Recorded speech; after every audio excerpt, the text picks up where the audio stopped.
예, 어제는 우리 이계영 선생님과 함께 아프리카 말라이로 선교사로 나가시는 형제님 가정 파송식에 참석을 했는데요. 저도 나이를 이렇게 잘 몰랐었는데 61세시더라고요. 61세시고 공무원 이렇게 하셨던 직장이 이제 안정이 되고 편안하게 노년을 보낼 수 있는 분인데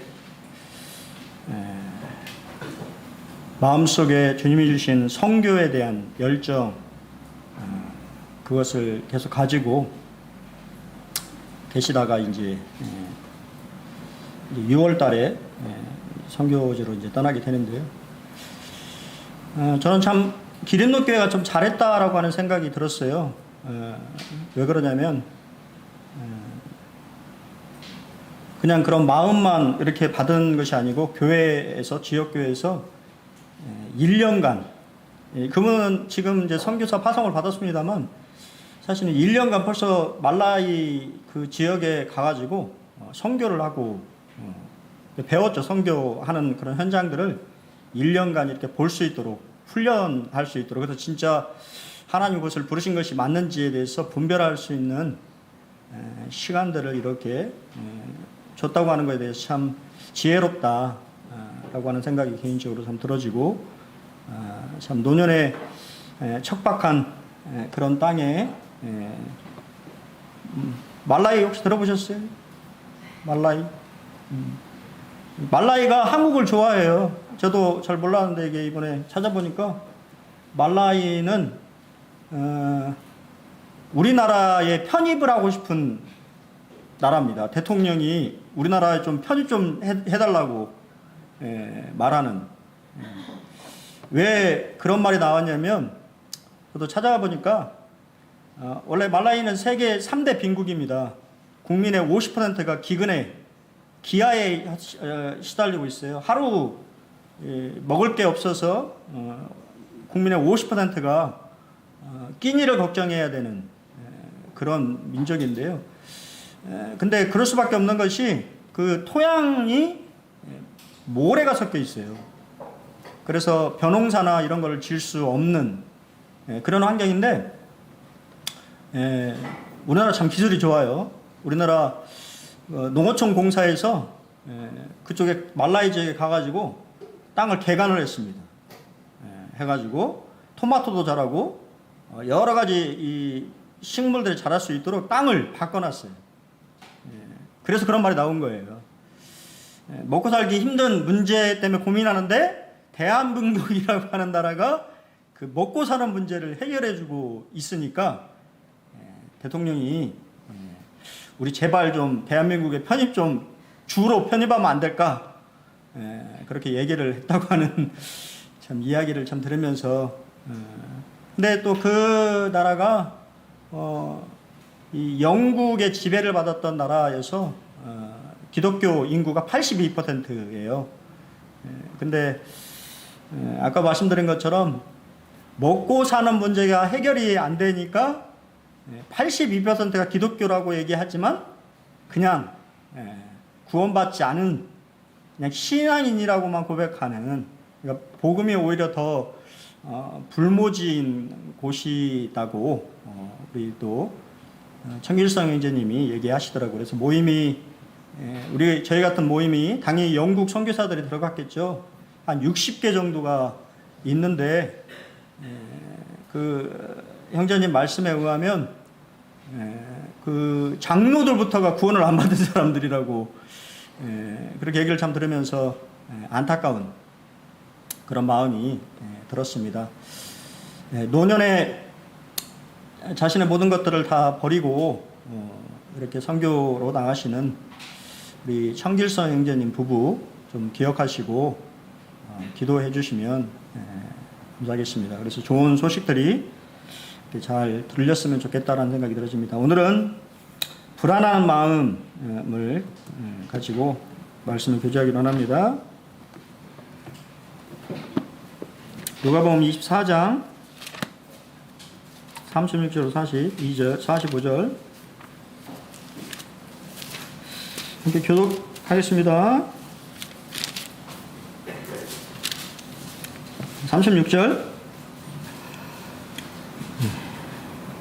이 말할 때 예수께서 친히 그들 가운데 서서 이르시되 너희에게 평강이 있을지어다 하시니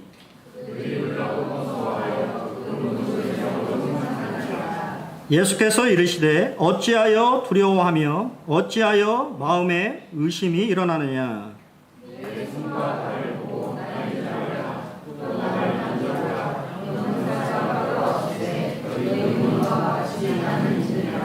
이 말씀을 하시고 손과 발을 보이시나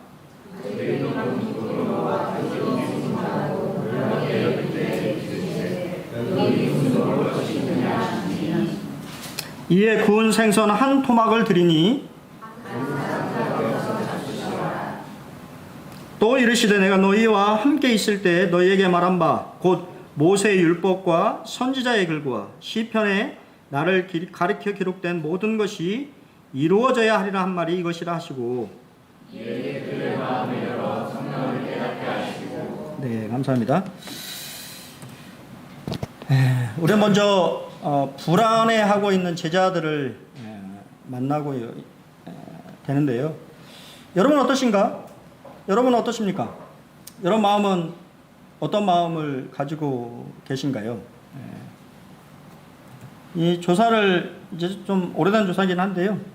평소 주로 불안을 느끼는 분야라고 하는 질문에 56.2%가 재정 상태 때문에 불안해한다라고 대답했어요. 그러니까 결국은 돈 문제죠. 그리고 54.6%가 예측할 수 없는 미래의 불안. 상당히 많은 사람들이 그에 대해서 얘기했고 29.9%는 경제 상황이 멀어지는 것에 대해서 불안해하고 있고요. 또 실직에 대해서 불안해하는 사람들 23.5%, 또 범죄 피해를 받을까봐 불안해하는 사람이 20.1%. 재밌는 것은 아무 이유 없이 불안한 것이 20%가 넘는다고 하는 게 참 놀라웠어요. 자신이 주변에 불안해할 이유가 없는데도 불안해하는 숫자가 20%가 넘었어요. 그리고 정치 상황 항상 불안하죠. 우리나라 정치 상황은 그것 또한 19%. 그리고 혼자 다니는 것에 대해서도 불안해하는 것이 14.6%. 이런 불안감이 있는데요. 이게 조사를 이렇게 해보면 14년도에 75.8%, 15년도에 77.7%, 16년도에 76.7%, 그리고 제가 빨갛게 이렇게 한 게 이제 코로나가 발생되면서 76.9%, 2001년도에 78%. 그러니까 코로나가 발발되면서 사람들이 더 불안감을 좀 더 느꼈다라고 하는 것을 알게 되고, 이 조사에 우리가 보면 10명 중에 8명은 불안함을 느낀다라고 하는 것을 우리가 알 수가 있습니다. 사람은 어떠한 환경적인 요인이나 여러 가지 것들 때문에 불안함을 느끼죠. 예수님께서도 불안해하는 제자들을 어떻게 책망하셨다고요? 부드럽게 책망하셨습니다. 예수께서 이르시되 어찌하여 두려워하며 어찌하여 마음에 의심이 일어나느냐라고 부드럽게 책망하셨어요. 왜 그렇게 하셨을까요? 그것은 바로 두려움과 의심이라고 하는 것이 인간에게 공통적으로 일어나는 일이기 때문이다라고 하는 거예요. 우리 마음속에 이 불안한 마음과 또 어떤 것에 대한 두려운 마음, 또 그로 인하여서 어떤 의심이 가는 그러한 일들이 자연스러운 현상이라고 하는 것을 예수님이 알고 그들을 부드럽게 책망하셨어요. 하지만 우리가 그 가운데 머물러 있기를 원하시지는 않는다는 거예요. 주님은 이러한 두려움과 또 의심을 극복하고 더 큰 믿음과 확신 가운데로 도약하기를 원하신다라고 하는 것입니다. 마음전쟁이라고 하는 책에서 찰슨 스탠리 목사는 자신의 경험을 우리에게 이야기해 주고 있습니다. 눈이 너무 아파서 수술을 받았는데 붕대를 푸는 날 간호사의 반응이 별로 안 좋은 것을 보고 무언가 잘못되었다는 것을 직감했습니다. 그래서 의사가 다급히 왔는데 그도 시간이 조금 걸릴 거라고 말하는 것이었습니다. 이때부터 단순히 눈만 아픈 것이 아니라 마음속에 전쟁이 일어나기 시작했습니다. 마귀가 넌 이제 실명할 거야. 좋아하는 성경도 못 보고 그토록 좋아하는 설교도 할 수 없을 거야. 원고를 쓸 수 없으니까 이제 모든 것이 끝났어. 네 목회는 여기서 끝이야 라고 속삭였습니다. 목사인 저도 육신의 질병 가운데 다가온 두려움이 얼마나 큰지 견딜 수 없는 고통을 느꼈습니다. 하지만 저는 조용히 기도하면서 하나님의 음성을 듣고자 했습니다. 그리고 하나님이 모든 것을 합력하여 선을 이루실 것이라는 믿음과 확신을 갖게 되었습니다. 유명한 설교가죠. 찰스 스탠리도 자신이 두려움을 느꼈다라고 하는 것을 이야기하면서 그 두려움을 어떻게 극복했는지에 대해서 우리에게 동일하게 이야기를 해주고 있습니다. 나는 두렵지 않아. 그렇게 말할 수 여러분 있으세요? 지금은 많이 한 장로님이 계셨는데요. 그분이 상당히 이제 젊은 시절에 참 열심으로 주님을 섬기고 좋은 본을 보이셨던 분인데 노년에 건강이 안 좋아지면서 믿음이 거의 없어졌어요. 두려워하고 정말 신앙인이 맞을까 할 정도로 연약한 그러한 모습들을 보이는 그런 모습을 참 본 적이 있습니다. 안타까웠죠. 하지만 주님의 은혜로 많이 회복되어서 이제는 다시 믿음의 담대함을 허락하신 그런 모습들을 참 보면서 감사가 좀 되었어요. 우리가 자신할 수 없다고 하는 것이에요. 여러분에게 일어나는 일들로 인하여서 두려움, 그런 마음들이 우리 마음속을, 또 불안한 그런 마음들이 우리 마음속을 파고들 수 있다고 하는 것이에요. 제자들은 불안해했습니다. 제자들의 가장 큰 문제는 두려움이었어요. 성경 요한복음 20장 19절에 보면 유대인들을 두려워했다라고 했습니다. 왜냐하면 우리가 이 메시지라고 하는 것을 보면 재미있게 표현되어 있어요. 그날 해질녘에 제자들이 모였으나 그들은 유대인들이 무서워 집에 있는 문이란 문은 다 걸어 있었다라고 얘기하고 있어요. 모든 문들을 다 들어오지 못하도록 걸어 담궜다라고 말하고 있습니다. 왜냐하면 나가서 잡히면 죽기 때문이에요. 예수님도 잡아 죽였는데 당연히 예수 믿는 사람들은 어떠하겠어요? 당연히 예수 믿는다라고 하는 말들을 하게 되면 아마 모르면 모르겠지만 추포랑이 내려섰을지도 모릅니다. 예수 믿는다고 하는 사람들을 잡아다가 이 죽이라고 하는 명령이 떨어졌을지도 몰라요. 그들은 두려워했고 우리가 아는 바대로 지금 이 기간은 6월적 축제 기간이었습니다. 수많은 우리가 보통 예루살렘의 축제 기간에는 한 100만 명, 예수님 당시에는 학자들에 의하면 좀 가하게 잡았을 때 200만 명이 예루살렘에 모였다라고 이야기 들으니까 그들은 아마 순례극들 사이에 숨어들었을 것으로 보여져요. 히브리서 2장 15절에도 인간이 이러한 존재인 것을 우리에게 말씀하시고 또한 구원이라고 하는 것이 또 이러한 것에서 해방시키기 위한 것이라고 우리에게 말해주고 있어요. 죽기를 무서워함으로 한평생 매어 종노릇하는 모든 자들을 놓아주려 하십니다. 구원받은 사람은 죽음을 두려워하지 않는다라고 얘기하는 거예요. 그렇습니까? 여러분 어떠세요? 주님은 말씀하세요. 예수님을 통해서, 그분의 부활을 통하여서 이제는 죽는 것을 무서워하지 않게 되었다고 우리에게 말해줘요. 그것이 바로 구원이다. 또한 그들은 예수님의 부활을 이해하지 못하고 있었어요. 아마 여러분이 그 자리에 있었어도 이해할 수 없었을 것입니다. 왜냐하면 문이 닫혀 있었는데요, 예수님은 갑자기 벽을 통과해서 오셨어요. 그래서 우리가 성경에 보면 뭐라고 했습니까? 유령이라고 생각했어요. 유령. 영이라고 생각했어요. 문을 통과했습니다. 사람은 상식적이고 인과관계적이에요. 그리고 주관적입니다. 자신이 경험하지 않으면 잘 안 믿어요.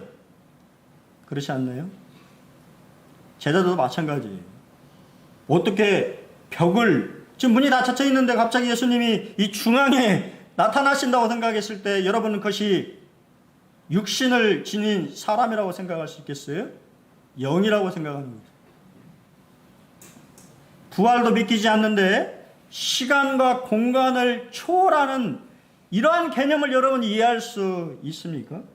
초능력자도 아니고, 우리가 요새 젊은이들이 많이 보는 어벤져스도 아니고 갑자기 벽을 통과해서 여러분, 부활의 몸은 시간과 공간을 초월하는 몸인 것을 보게 돼요. 근데 예수님이 고민이 생겼어요. 여러분, 말씀을 읽으면서 여러분 어떤 느낌을 받으셨나요? 우리가 같이 이 본문의 말씀을 읽으면서 어떠한 느낌을 받으셨나요?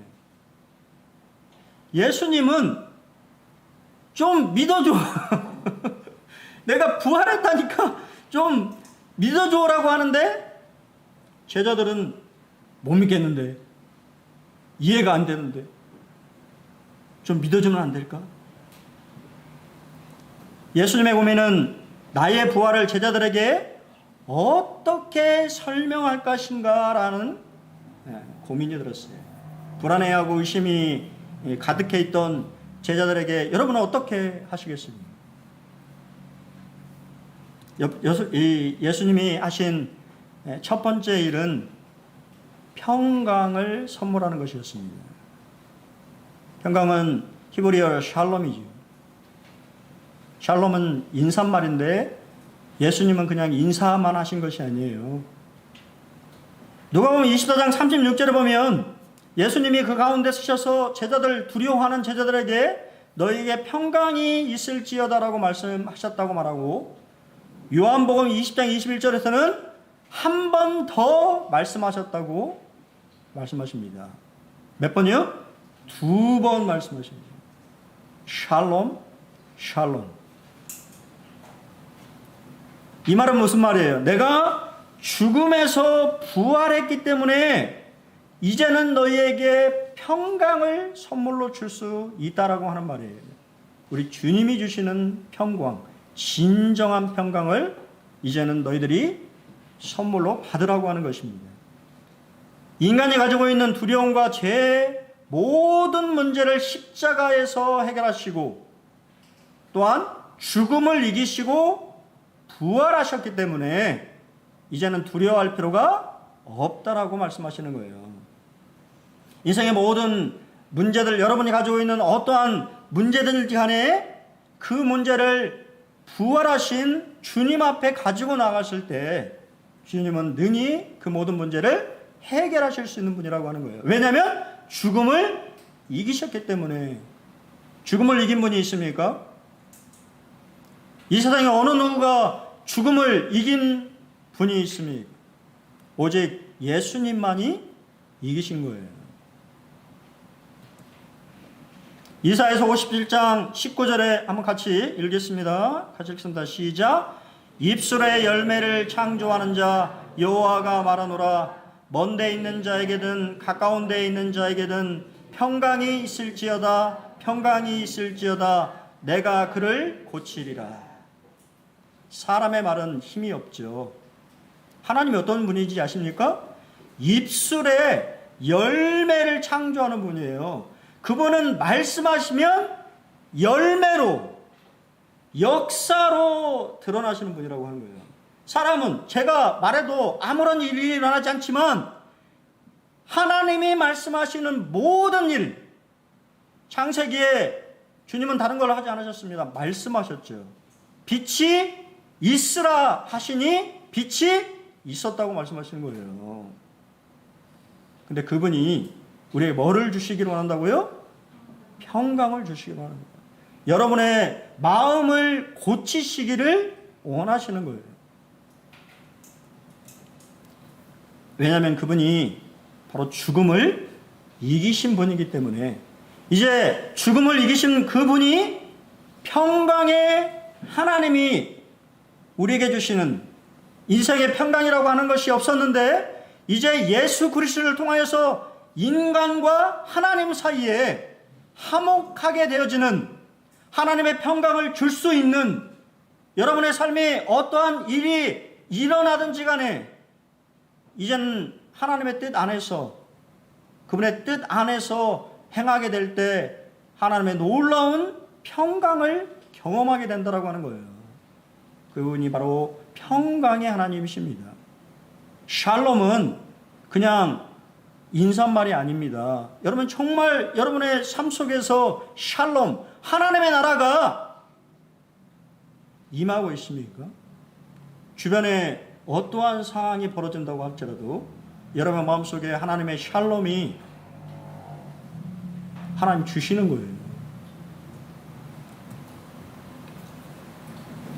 오늘 우리 임재영 형제님이 읽었는데요. 우리 기도할 때도 읽지요. 같이 한번 다시 읽어보겠습니다. 빌립보서 4장 6절 7절 시작. 아무것도 염려하지 말고 다만 모든 일에 기도와 간구로 너희 구할 것을 감사함으로 하나님께 아뢰라. 그리하면 모든 지각에 뛰어난 하나님의 평강이 그리스도 예수 안에서 너희 마음과 생각을 지키시리라. 염려를 하나님께 그냥 던져버리라고 하는 거예요.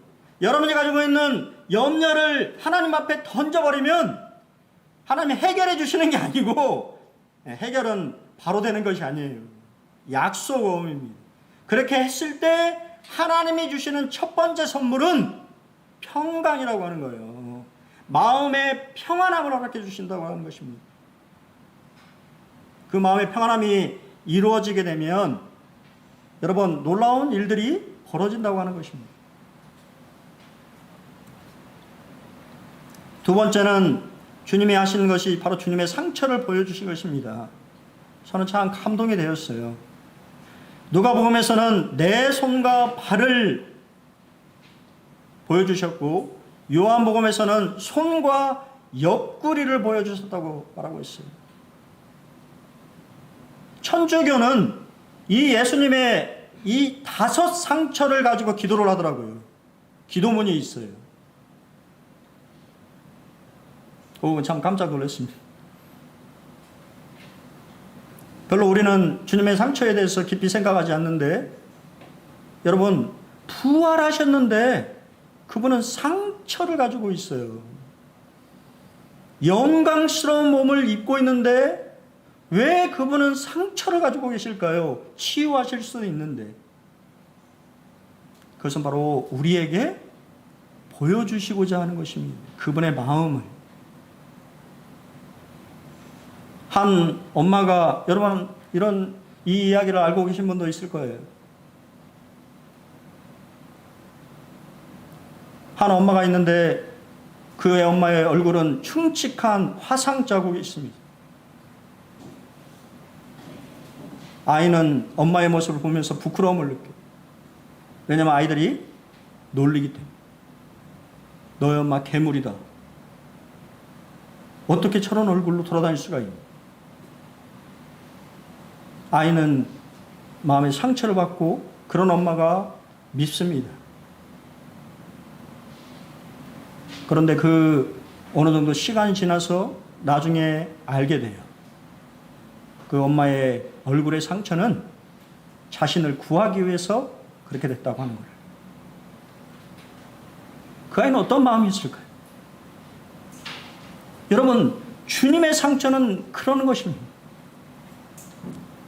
주님이 여러분에게 이 5군데의 상처를 보여주시면서 내가 너희를 이렇게 사랑했다고 말씀하시는 거예요. 여러분에게 보여주시려고 내가 너희를 이렇게 사랑했다. 요한계시록 5장에 보면 이런 표현이 반복해서 나옵니다. 6절에 한 어린 양이 서 있는데 일찍이 죽임을 당한 것 같더라. 9절에 일찍 죽임을 당하사, 12절에 죽임을 당하신 어린 양. 이것은 그냥 표현이 아닙니다. 주님의 죽음의 상처들이 남아있다고 하는 거예요. 하나님 보좌 우편에 앉아 계시지만 그분은 여전히 인간을 사랑하셨던 5군데의 영광스러운 상처를 지닌 채 우리를 기다리고 있습니다.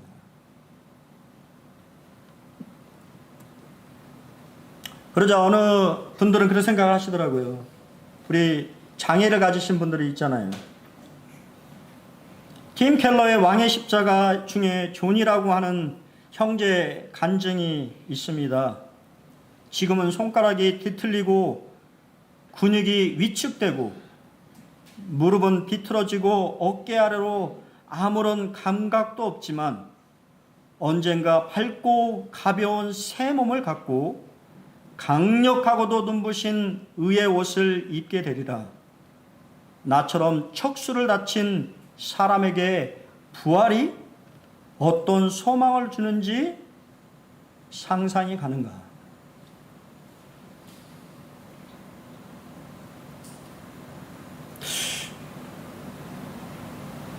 사실 저희 조카 애가 다운증 증후군이에요. 이제 나이가 40이 넘었습니다. 10년을 살지 못한다고 했는데요. 40이 넘었어요. 옛날에 어떤 책을 이렇게 읽었는데 아마 그 친구도 다운증 증후군 비슷한 아이였던 것 같습니다. 다 포기했어요. 이 무슨 지능이 없잖아요. 이지가 없습니다. 그냥 본능만 남아있어요. 근데 그 책에서요, 나중에 그 다운증 아이가 죽으면서 놀라운 말을 합니다. 나는 주님의 품으로 갈 것이다. 왜 그런지 아십니까? 그의 부모는 계속 찬송가를 틀어놨어요. 이 아이의 삶에 음악이 중요한 친구였습니다. 복음을 전할 수 있어요? 뭐 할 수 있어요? 아무것도 할 수 없습니다. 알아듣지도 못하고. 근데 그냥 할 수 있는 것이 찬송가를 틀어놓는 거였는데 죽으면서 그 아이는 그렇게 고백한 거예요. 내가 주님의 품에, 그가 들었던 찬송가의 가사를 말하면서 주님의 품에 간다고 고백하는 그 아이의 말을 들으면서 참 감동이 되었습니다. 우리가 알지 못하는 방법으로 하나님은 구원하시는 거예요. 이 땅 가운데 고통을 당하고 어려움을 가지고 계신 분들에게 놀라운 소망은 바로 새로운 부활의 몸을 우리가 가진다라고 하는 것입니다. 연약하고 병들고 힘든 육신을 벌어버리고 주님의 영광스러운 몸을 입게 된다고 하는 것이에요. 그리고 제자들 앞에서요, 음식을 드셨어요. 예수님 배고파서 음식을 드셨을까요? 여러분 생각해 보셨어요? 예수님이 배고파서 음식을 드셨을까요? 영광스러운 무언이 배고픔을 느끼겠습니까? 안 믿으니까.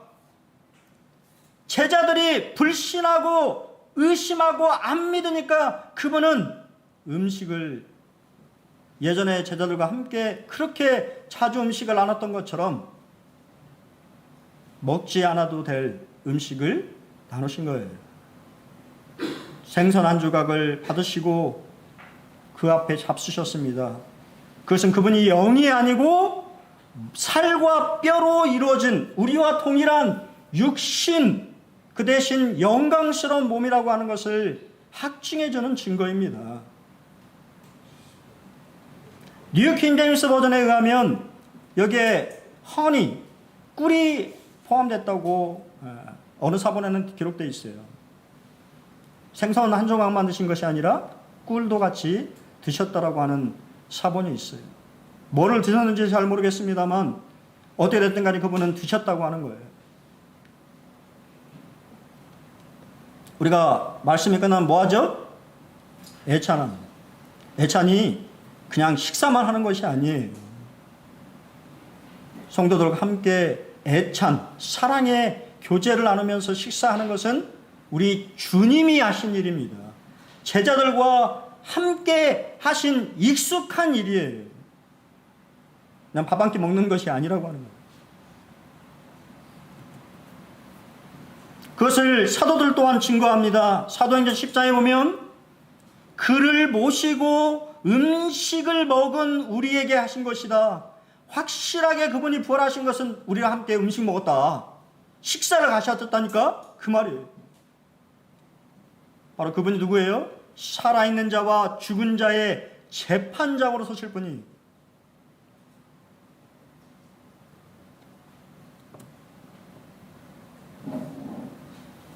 저는 말씀을 참 오늘 아침에 이 말씀을 가지고 하나님 앞에 예배를 드렸는데요. 참 주님의 마음이 와닿았어요. 제발 좀 믿음 없는 자가 되지 말고 믿는 자가 좀 되라. 주님의 음성이 들리지 않습니까? 보여주시고 만지게 하시고 그것도 못 믿으니까 식사하시고 그리고 혼자 빠져가지고 나중에 왔던 이 도마에게도, 의심하는 도마에게도 자신의 몸을 내보이시면서 그래 한번 만져보고 느껴보고 내가 부활했는지 안 했는지, 그리고는 믿음이 없는 자가 아닌 믿는 자가 좀 되었으면 좋겠다고 말씀하시는 우리 주님은 참 좋으신 분이다라는 생각이 들었어요. 누가 이렇게 하실 수 있겠습니까? 저 같으면 못할 것 같아요.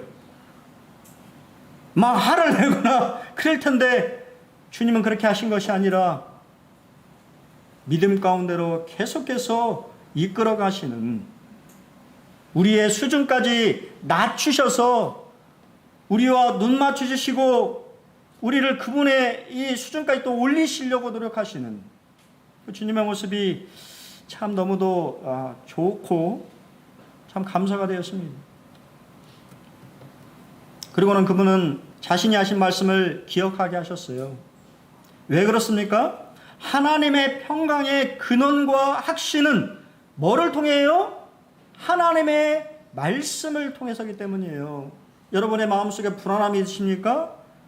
그럴 때 하나님의 말씀을 여러분의 마음속에 두시기 바랍니다. 시편 저자는 너희는 왜 낭망하고 두려워하느냐?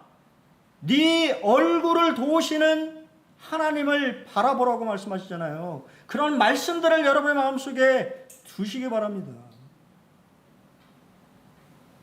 저도 예수님의 저자직강의 성경 강의를 듣고 싶습니다. 그분은 어떻게 말씀하셨을까? 그분의 세미한 음성을 듣고 싶어요. 우리가 못 들으니까 누굴 보내주셨어요? 보혜사 성령님을 보내주셨어요. 잘 들으라고, 잘 깨달으라고. 고린도서 3장 15절에 보면 그리스도의 평강이 너의 마음을 주장하게 하라고 말씀하시는데 그 다음 구절에 뭐예요? 그리스도의 말씀이 너희 속에 풍성이 거할 때 하나님의 평강이 우리 마음속에 있는 거예요. 내 생각이 자리하고 있으면 마음에 평안함이 없는 것이지요. 하나님의 약속의 말씀을 내 마음에 품게 됐을 때, 그것을 암송하고 내 마음에 새기게 될 때 하나님이 주신 놀라운 평강이, 평화가, 샬롬이 여러분의 마음속에 임하게 되는 것입니다. 그리고 뭐가 돼요? 감사하게 되는 것이죠. 처음에는 불평과 불만으로 가득했던 우리의 마음이 하나님이 주신 놀라운 선물인 샬롬을 통해서 오히려 그러한 상황들을 감사하게 되는 반전이 일어나는 것이죠. 그리고는 마음을 열어서 성경을 깨닫게 하십니다. 메시지에 보면 참 잘 풀었어요. 예수께서는 계속해서 그들이 하나님의 말씀을 깨닫도록 이해력을 넓혀주시고 성경을 어떻게 읽어야 하는지 뭐라고요? 설명해 주셨다. 성경은 누구에 관한 것입니까? 예수 그리스도에 관한 거예요. 구약이든 신약이든 다 예수에 관한 것을 기록한 것입니다.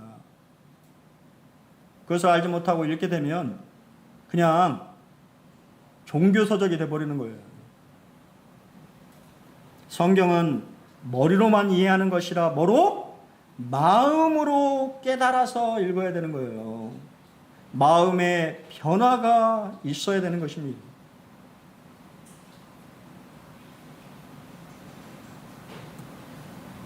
시편 119편 18절에 내 눈을 열어서 주의 율법에서 놀라운 것을 보게 하소서. 세 번역에 내 눈을 열어주십시오. 그래야 내가 주님 법 안에 있는 놀라운 진리를 볼 것입니다. 성경은 지금도요. 저는 어제 파동식 때 이렇게 이제 이렇게 나오셔가지고 말씀 격려사들 하시는데 참 좋은 말씀들 많이 하셨는데, 근데 많이 들었던 말씀들을 이렇게 하셔서 익히 아는 얘기들을 하셔서 그냥 아유 그래요 뭐 좋은 얘기시요 이렇게 이제 하고 있는데 갑자기 열린 길 우리 이제 수고하고 계시는 이용영 형제님 오랜만에 이제 이렇게 만났는데 이용영 형제님 이제 격려사를 하시는데 짧은 구절 요한복음에 있는 구절 가지고 이렇게 하시는데 너무 잘 말씀을 하시는 거예요. 갑자기 한 대 얻어맞은 것처럼 말씀을 정리하셔서 참 감사가 되고 참 은혜가 됐어요. 그래서 뭐 이렇게 이제 바쁘게 막 나왔는데 별 생각 없이 이제 우리 또 수고했다고 제가 운전해서 갔는데 우리 이혜인님이랑 같이 저녁 먹고 다시 예배당으로 와서 말씀을 마지막으로 이렇게 정리하고 있는데 갑자기 또 카톡이 딱 왔어요. 누굴까요? 이호경 형제님. 이호경 형제님이 카톡 뭐라고 이렇게 보내셨는데 아이고 그렇게 쓰셨더라고요. 열차 시간이 이렇게 있어가지고 인사도 못하고 멀리서 손만은 들고 이렇게 해줬네요 하고 이렇게 카톡을 딱 보내주셨는데 아이고 너무 제가 말씀에 감사가 되었다고 이렇게 말씀드리니까 감사하다고 이렇게 얘기를 하시는 걸 참 보면서 참 감사가 되었습니다. 여러분, 하나님의 말씀은 놀라운 보화예요. 내가 보는 관점과 다르게 다른 형제님은 다르게 또 보시고 새로운 진리들을 끄집어내서 말씀하시는 것을 참 보게 됩니다. 여러분도 하나님 법 안에 있는 놀라운 진리를 볼 수 있기를 바랍니다. 그것으로 여러분의 마음이 하나님이 주신 놀라운 평안 가운데 있게 되기를 정말 바랍니다.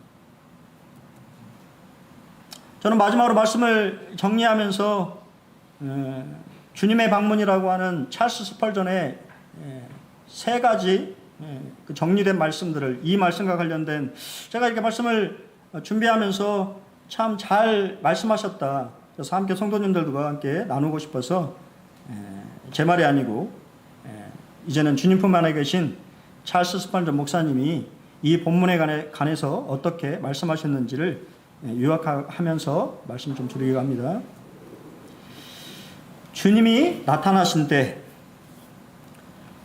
그들이 그분을 배신하고 도망쳐 그분을 시련 속에 방치함으로써 가장 무가치하게 행동했을 때 그분은 나타나셨습니다. 그들이 그분의 약속을 믿지 않고 의심하며 그의 천사들의 증거를 거절함으로써 준비되지 못한 상태에 있을 때 그분은 나타나셨습니다. 그들이 목자 없는 양처럼 됨으로써 그분의 출현이 정말로 필요할 때 그분은 나타나셨습니다. 그들이 함께 모여 사랑의 유전을 나눔으로써 작은 생명을 실천하고 있을 때 그때까지 그들은 잘하고 있었고 복을 가져오기 쉬운 길을 따라고 행하고 있을 때 그분은 나타나셨습니다. 그들이 그분의 부재를 슬퍼하고 있을 때 이것은 그들이 그분을 갈망하고 있었음을 증명합니다. 이것은 그분의 출현을 가져오는 가장 칭찬할 만한 수단이다.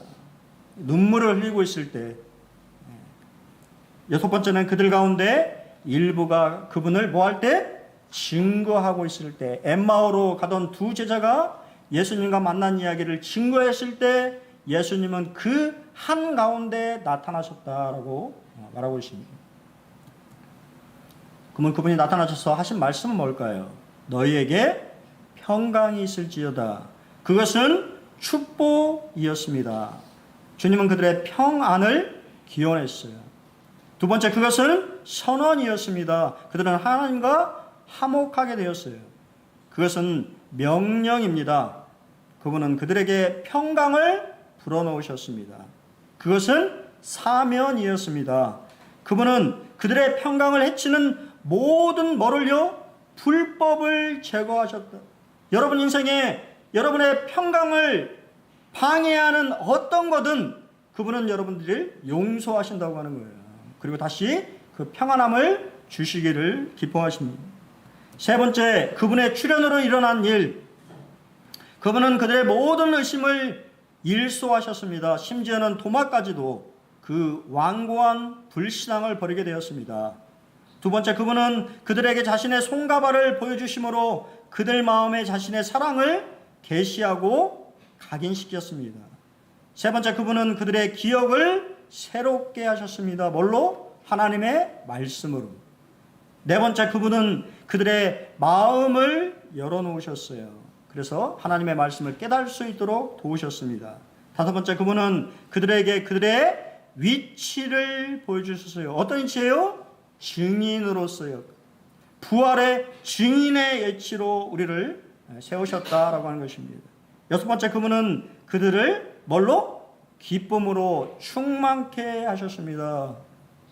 예수님이 부활하셔서 여러분의 주시고자 하는 놀라운 선물은 샬롬인데요. 그 샬롬에는 당연히 뭐가 따릅니까? 기쁨이 따르는 거예요. 여러분 인생에 기쁠 일이 별로 있는지 없는지 모르겠습니다만 어제 참 이렇게 길긴 했는데요. 우리 또 김철애 형제님 오랜만에 이렇게 뵀는데 참 기쁘게 해주시더라고요. 즐겁게 이렇게 해주시는 그런 것을 보면서 다시 만난 그런 기쁨, 또 주님이 주시는 놀라운 평안함, 이런 것들이 우리 군산보론교회 성도님들 삶에 가득 넘치기를 기도하겠습니다. 여러분의 상황이 어떤지는 잘 모르겠습니다만 주님이 여러분들과 함께, 여러분이 힘들어하시고 낙담하고 낙심하고 불안해하고 의심할 때 그분은 나타나셔서 여러분에게 샬롬 샬롬이라고 말씀하실 것입니다. 한 주도 주님의 평안하심으로 또 승리하시는 한 주가 되시기를 바라겠습니다. 감사합니다.